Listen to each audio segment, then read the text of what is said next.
Sebephelelwa umgodi wokucasha laba abasola ngokuthi bakhwabanisa baphinde bantshontsha imali yebhange iVBS.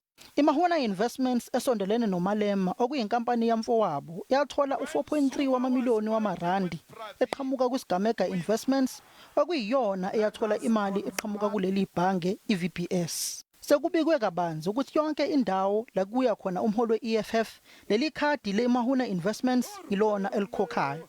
Kodwa uMalema uyakuphika lokhu uthi kusuke kukhokha umfowabo ngalo leli khadi. My brother is always where I am. He's a brother of mine. We work together. So there is no problem if his card gets to be used where I am. He is here now. The card might be used somewhere here now. iMahuna Investments bengatholi imali kuphela kuyinkampani eyisondelene nebhange iVBS kodwa nezinye zeinkampani ekade zifuna amathenda eTshwane. Inkantolo ephezulu iNorth Gauteng High Court ilibeke eceleni ithenda leBBT Trading eTshwane lokuhlinzeka lomasipala ngooyela nodizili. Le nkampani yafaka imali elinganiselwa ku15 million wamarandi kuMahuna nakuSakatara Investments esondelene noMalema.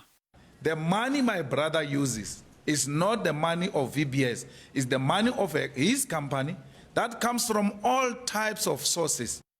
Ithimba lamaHawks liyaqhubeka nokubopha abantu abasola ukuthi yibona abantshontsha imali zabantu abahluphekile ngokuwa kwebhange iVBS. uMalema uthi yena umsulwa.